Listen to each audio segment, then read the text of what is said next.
Delighted to be here, and especially pleased to be here with Jane and with Rita-Ann. And I was particularly pleased that Rita-Ann finished with a poem on the women of 1916, because I'd already in my mind decided to change the order of poems I was going to read a poem that I had written, which also relates to 1916. If you're unaware of it, Ireland had quite an extraordinary year last year as we marked the centenary of the Easter Rising of 1916, which ultimately led to independence. But it was an extraordinary year, not least because there was such a determination on the part of our government and official Ireland to insist on the pastness of the past, to make sure that we were commemorating a long gone history, but not to move from that to an interrogation of the extent to which contemporary Ireland has become so much less than the vision to which those who were involved in the 1916 Rising aspired. It's a much lesser place than the Ireland that they would have dreamed for us. And central to the 1916 Rising was a man called Robertson-Pearce. He was the leader of the rebels. He was a revolutionary thinker on education, pioneered what we would now call child-centred education in Ireland, a reasonable poet in the English language, but quite an extraordinary poet in the Irish language, the first modern lyric poet in the language. And one of his most famous poems is a poem called hAthghabhála, and my poem is a kind of a response to that. So I'll just give you Pearce's poem first. It's very short, and then go on to mine. Two characters mentioned in Pearce's poem. Cuchulainn is the greatest hero of Irish mythology, a male hero, and the hAthghabhála is quite an extraordinary figure. One of the great Irish language poems is attributed to her. Amongst other things, it might be one of the oldest poems in any language about female menopause. But the hAthghabhála is a Christian woman at the end of her life looking forward to the Christian hereafter. But she has very powerful memories of an earlier time in her life when she was almost certainly a fertility goddess. And it's about the doubleness of the early Irish imagination, which is both pagan and Christian, and Pearce seeks to revive that in this really short poem called Misha'era. Misha'era, Shiname nan chalach vera, Moor Magloir, Mederug Cuchulainn Croga, Moor Manair, Machlaun Fain, the Yiel Amahir. Misha'era, Uigni me nan chalach vera. I am Ireland. I am older than the hAthghabhála.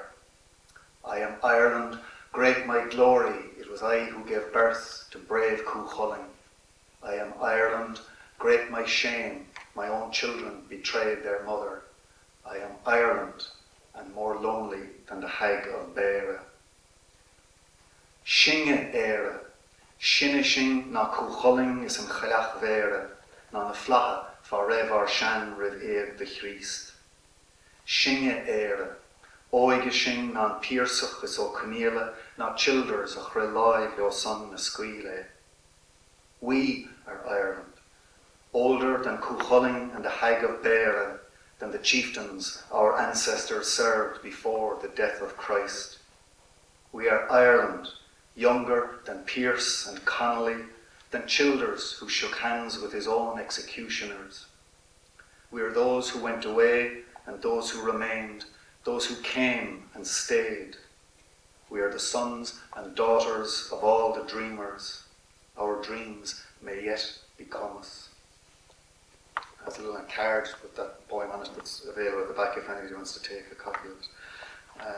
So I go from that to a poem called An Duanaire, the Singer.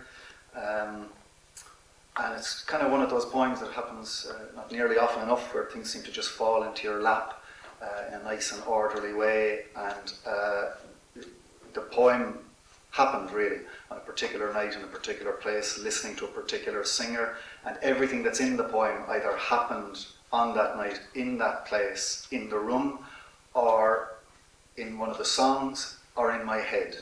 And if I've done my job properly, you shouldn't be able to tell which is which. So the idea here is that imagination is an extension of and part of reality, rather than something that evades reality. I'll do the first part of it in Irish, then the translation, and come back to the Irish.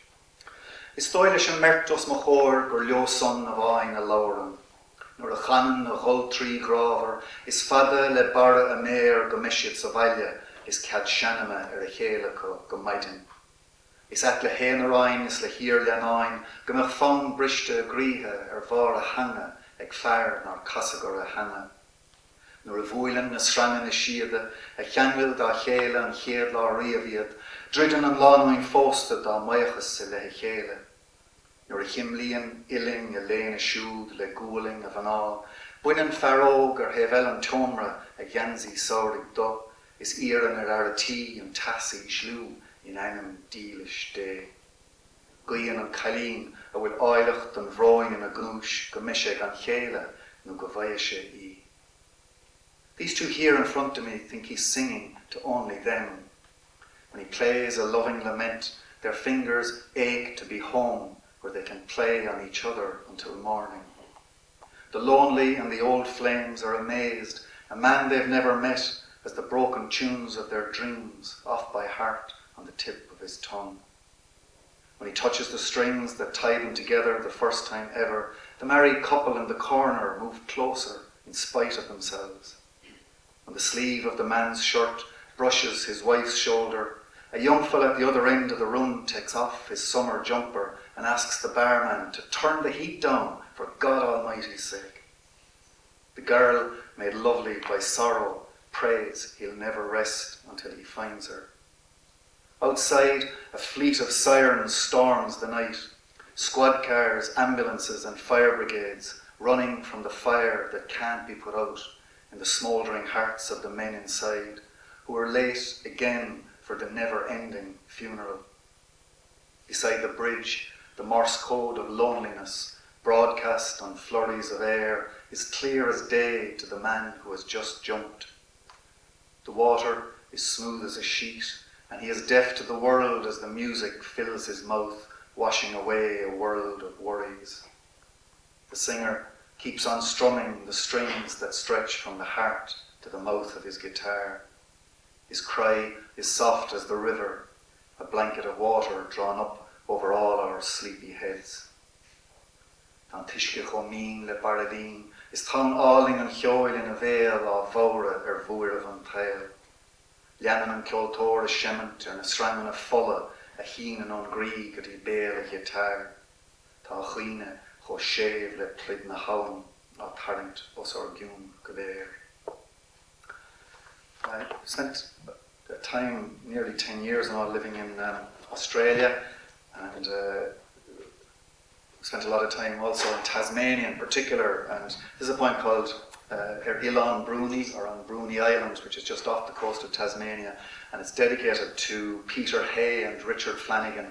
Peter Hay was an extraordinary activist, environmentalist, poet, historian, and mentor to younger writers, myself included, but also Richard Flanagan, who won the Booker Prize some years ago. And if, like me, you're occasionally prone to agnosticism or even atheism about the virtues of the novel, I think Richard's novel is one of the most extraordinary novels to come out for a very long time, a reassurance that the novel is capable of confronting the world rather than fleeing from the world, which as often as not seems to me is what the novel does, especially recently. But The Narrow Road to the True North is an absolutely extraordinary novel based on his father's story. So this poem, the location for it is Richard's house in Bruni Island, and there's a reference here also to an account by George Orwell of a hanging, a very famous account, quite extraordinary, moving and very powerfully real account, made all the more extraordinary by the fact that we know that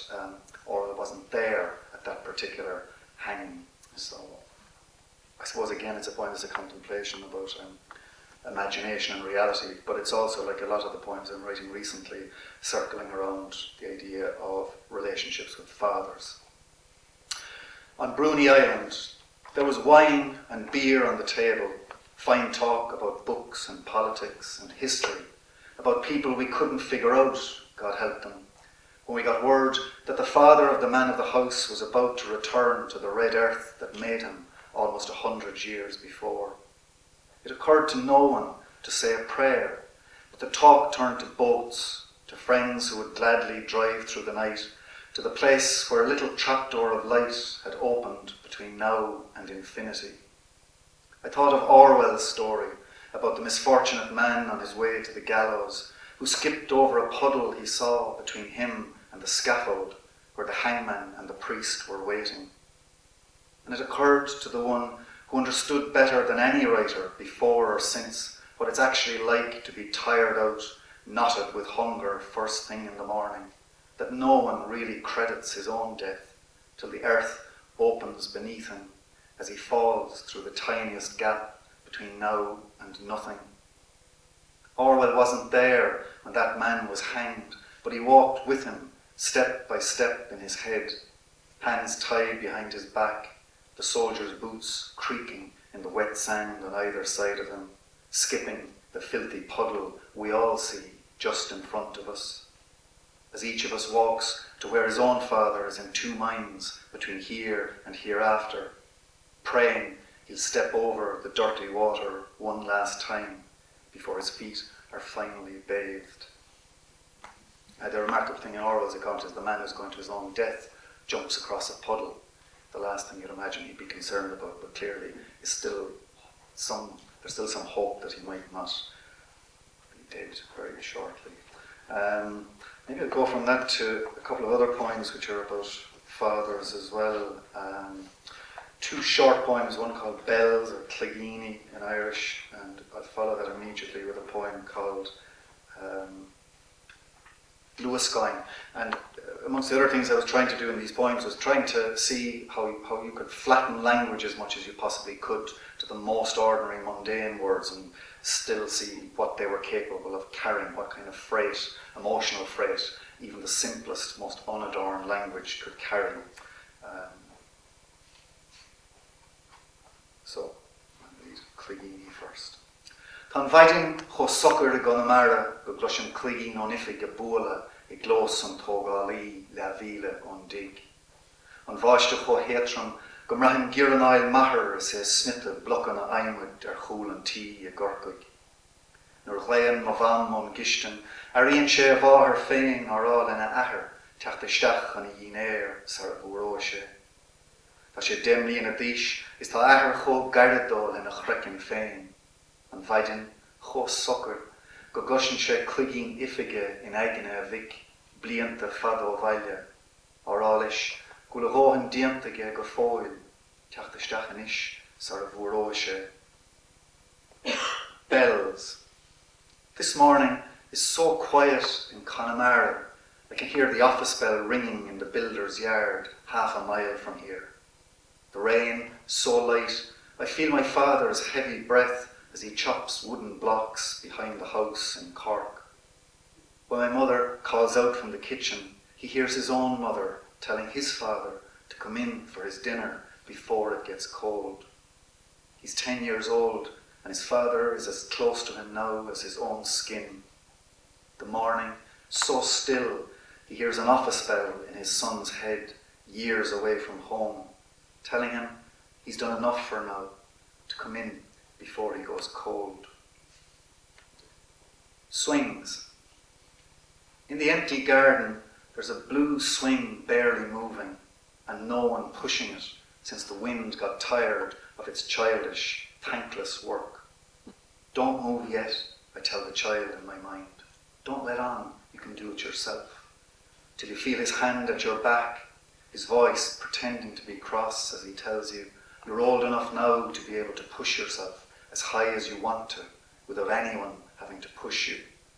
Of course, I say, to the father in my mind, and his son looking out through the half-drawn blind at a blue swing still moving, but only just in the empty garden, with no one to push it, no one at all.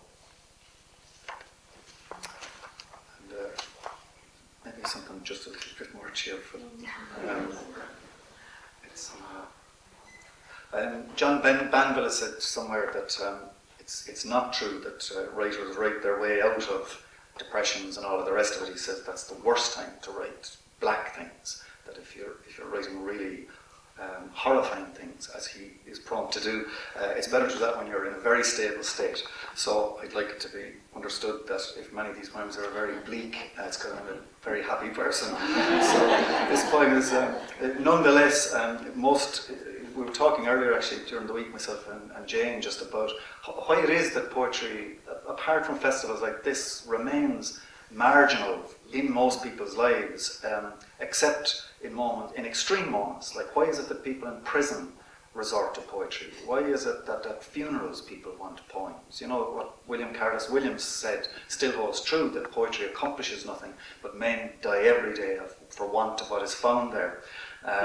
But it's certainly the case that I have a lot more poems that are suitable for funerals than for weddings, so there's a clue there. But so I'm very happy to have written this poem, which is, I think, suitable for weddings. Maybe I'll just read the translation. It's called Rhododendrons. In the empty church by the waterfall, a young couple from Mullingar walk the narrow aisle of happiness for the first time since the wedding. Their eyes have grown accustomed to the semi-dark as they approach in their denim jeans the altar where the perpetual light of hope still flickers. The scent of rhododendrons blows through a small hole in the stained glass of their memory, and the bride is having trouble lighting her white candle at the railings. All around, the air is on fire, and her hand shakes as it did that day the future placed its old gold ring on her finger. Her husband catches her moist hand, and the hot tears of the candle scald his soft skin. The rhododendrons breathe a fragrant sigh. They can't wait for another wedding to go to in their lovely purple dresses. Another visit to Australia, maybe, a poem called Didgeridoo, which I'll read both in Irish and in English, if I may. I used to be more confident introducing this poem that I was clear about what it said to me, at least, which is not always the same as what I might say to other people. But I still think that there's something in the poem that suggests that there's a point beyond which you cannot enter and inhabit fully another culture or language, and that it's the point at which you come up against the wall that separates you from French or German or whatever it happens to be, that actually should be the basis for our understanding of tolerance and diversity, that it's not about blurring the lines between one culture, one set of religious beliefs or none, and another that is a confirmation of our humanity. It's the extent to which we're able to acknowledge things we don't understand. That seems, at least to me, to be what's coming out of this particular poem, which came out of my attempt to try and understand the music of the didgeridoo when I lived in Australia. The didgeridoo can play 2 notes only, but for anybody who's attuned to it or lives within its acoustic, that there's a whole music there and a whole world, but I could never hear it because my acoustic is entirely different. So this is didgeridoo. Ní bhealligam ceolseo na haar ní an is as íochtar Kishan do bhuilig le brothel Shannon na mro own teo chrasach. Ní chuir sé de chos cheanarcach a step rink leach gan buachas de daigen a cheartaseach le scrawn tash na gasfort cach. Ma hasan tú gan chor fa second of ein no míle blian, chuir sé alta le réan a neadú I measc na guach a chléan old caun. Paroidi, gorma, glasa, daraga de huili lushkethe is cucabar nigoidach a funoid fe de chosa gala. Beg trevena ars an air a cleternach timpelort a lorclap de nail raw na tigan de chrí gaulghailach bán. Ma hasan tú ráchiad blian na géistecht closir ceol stair a chinne shille as on her pauta geargob a éan a knaga pleask a snap a mion chnav agus dor na gala or shincher knasta a búla chrekin na talún mar bheith báurán na mahian fwack. Just the báurán is the Irish drum, which I'm sure you know anyway. This music is not played to lure a snake from the woven basket of your distended belly with a heat wave of torrid notes and swooning melodies. It won't set your rebel foot tapping on stone to taunt your straight-jacketed intellect with squalls of hornpipes and twisting slides. If you stand and listen for a second or 1,000 years, lyrebirds will nest in the devious loops of your branching hair. Blue, green and red parrots will perch on your scalded shoulders, and a sarcastic kookaburra make fun of your scorched white feet. You'll hear parakeets and lorikeets flutter round your head, Ancient tribes of the air speaking a language your wild colonial heart cannot comprehend. If you can stand for a minute or 200 years, you'll hear the songs of his people bleed from a punctured lung, sharp beaks, pecking skulls, snapping small bones, while the bright fists of our gentle ancestors beat the skin of the earth like a bowron that feels nothing. And two love poems to finish with. This one is, I'll just read this in translation because it's slightly longer than the other. It's called Multitasking. There's a reference in it to a novel by John Banville. The novel is Birchwood, an extraordinary novel set in 19th century Ireland. But there's a moment in it where there's a character in an Anglo-Irish mansion who's about to step out through the French doors into the lawn outside. And he changes his mind at the last minute, but has this extraordinary sense thereafter that his whole life was transformed by that single act, that he had a choice between one future and another, and rejected the better one by not going through the windows. So it's included here. And the first time I ever read the poem was at the Flat Lake Festival in Ireland, amazing festival run by Pat McCabe, who wrote The Butcher Boy. And I was introducing the poem in this hay barn, the Butty barn he called it, and people were sitting on bales of hay, and just as I started to talk about John Banville walked across the front of the stage, clutching a bottle of Chablis. Nothing else would do him, and it was a fairly intimidating moment, I have to say. But I persisted. So, yeah. Multitasking, at which famously, of course, women are better than men. There's no point telling me it's a trick the light and dust made up to deceive me, that it was your reflection I saw in the window as I washed the dishes this morning, listening to the radio in the corner while you ironed children's clothes, half listening to me as usual, giving out about the world and its ways. No, I wasn't dreaming. I saw you clear as day with my own two eyes, going past the gable end of the house just now, when I knew in my mind you were there behind me, letting on to be listening to me and the dead radio. For the sake of peace, I didn't bother glancing sideways over my shoulder to try and catch you inside and out at one and the same time. After 25 years and more of this, I know it's no bother at all to you to be there alongside me and away somewhere else I can't follow you. Unlike your man in Banville's novel, who's about to go through the French doors in the Anglo-Irish mansion, when he turned back at the last moment and was afflicted by the most incredible loneliness for the rest of his life, for the person he might have become had he stepped through the glass door between him and himself. You, on the other hand, can be there and not there, inside and out, whenever you like, coming and going as you please through the window I never closed between you and yourself, just in case you might want to follow her, the young woman who went out through the French doors all those years ago and is still waiting there at the gable wall. I hear you singing quietly behind me, a sure sign you're in with yourself again. When the singing stops, I feel your eyes go right through me as I stare out the window at the woman I've been following all my life and never managed to catch up with. If I went as far as the gable wall, my love, it's unlikely I'd ever turn back. Just to finish up with a poem called Marmalade.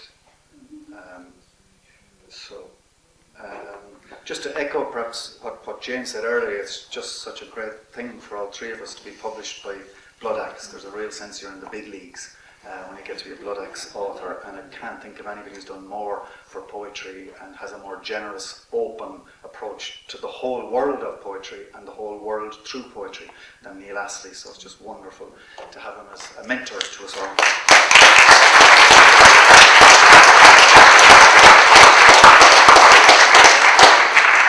So this poem is called Marmalade, and I'll read it in English first because I'd like to finish with the Irish.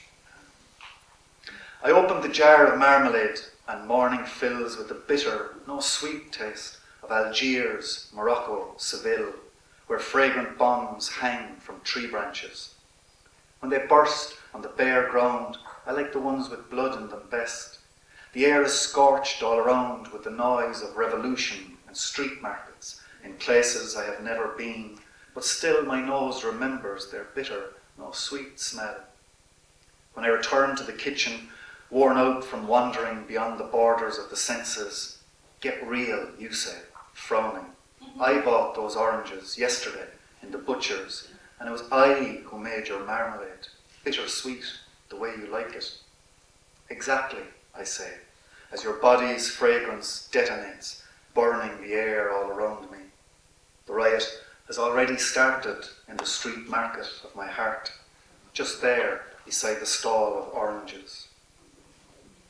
Buine ma chabín den brochus subaráiste is líanan an bhaidin de bhla Sharaf, ní ha Milish, Algiers, Morocco, Seville, mar bhfuil buamí cúra crochta dhéag an na grán. Nuair a phléascan ar a dalamh bán, na cín na bhfuil rian follatrí is disilium, lushtar an tréir mór hímpel le gló réamh loide is maragí sráide, in áitin an arás riamh ach gur cín le mar fón ar a hunsan am lá Sharaf, ní ha Milish. Nuair ilim an gistin, trécht ag maistear ar teoring na géad faoi, mar hrúad de cheann bocht ar sa tusa agus pusort. I siupan bhústéir a cheanís na hráistí sin in é, agus mission mé héin a dhin de chuid marmalade, Milish agus Sharaf mar is maileate. Go díirech a deirmse, agus buamí cúra de cholinge a lush gan air an hímpel. Tá an réamhlóid tosna hana I mar agus sráid an machrí, díirech an ece le seastán na naráistí. Gurmí amach.